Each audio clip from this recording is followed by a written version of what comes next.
1.33 லட்சம் கோடி ரூபாய்க்கு ஆப்பு. சீனாவை குறிவைத்து ட்ரம்ப் போடும் அடுத்த வரி. ரெடியாகும் அமெரிக்கா. அமெரிக்க அதிபர் டொனால்டு ட்ரம்ப் வெளிநாடுகளை குறிவைத்து அதிகப்படியான வரிகளை விதித்து வருகிறார். இதன் அடுத்த கட்டமாக சீனாவை குறிவைத்து அதிகப்படியான வரிகளை விதிக்க உள்ளதாக டொனால்டு ட்ரம்ப் வார்னிங் செய்துள்ளார். இது நடக்கும் பட்சத்தில் சீனாவுக்கு 1.33 லட்சம் கோடி ரூபாய் மதிப்பிலான அமெரிக்க மார்க்கெட் காலியாகும். அமெரிக்க அதிபர் டொனால்டு ட்ரம்ப் பல்வேறு நாடுகளுக்கு வரிகளை விதித்து வருகிறார்.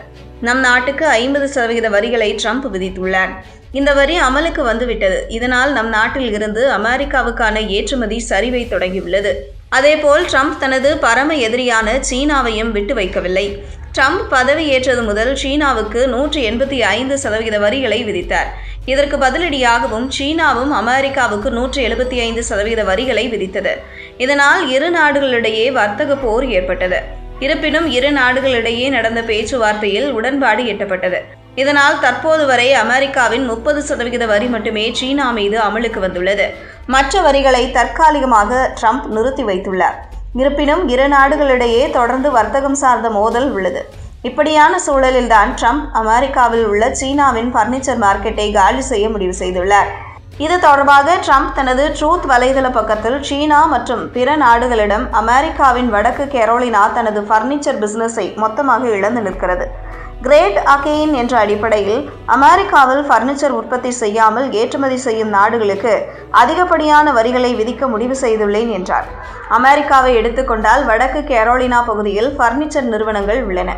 தற்போது சீனா உள்பட பிற நாடுகளிடமிருந்து இறக்குமதி செய்யப்படும் பர்னிச்சர்களால் அங்குள்ள பர்னிச்சர் நிறுவனங்கள் பெரும் இழப்பை சந்தித்துள்ளன. இதனை சரி செய்யும் வகையில் ட்ரம்ப் இந்த முடிவை அறிவித்துள்ளார். ட்ரம்ப் தனது இந்த முடிவை செயல்பாட்டுக்கு கொண்டு வரும்போது சீனாவுக்கு பெரிய அடி கிடைக்கும்.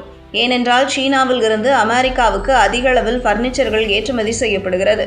சீனாவில் இருந்து ஆண்டுக்கு ஏற்றுமதி செய்யப்படும் பர்னிச்சர்களில் 30% அமெரிக்காவுக்கு தான் செல்கிறது. அமெரிக்கா என்பது சீனாவின் பர்னிச்சர் மார்க்கெட்டுக்கு முக்கிய நாடாக உள்ளது. கடந்த 2023ஆம் ஆண்டில் சீனாவிலிருந்து அமெரிக்காவுக்கு $15 பில்லியன் அளவுக்கு பர்னிச்சர் ஏற்றுமதி செய்யப்பட்டது.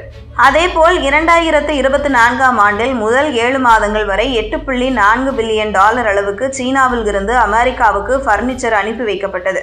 இப்படியான சூழலில்தான் ட்ரம்ப் பர்னிச்சர் துறையை குறிவைத்து வரி விதிக்கும் பட்சத்தில் அது சீனாவுக்கு பெரும் இழப்பை ஏற்படுத்தும் என்பது குறிப்பிடத்தக்கது.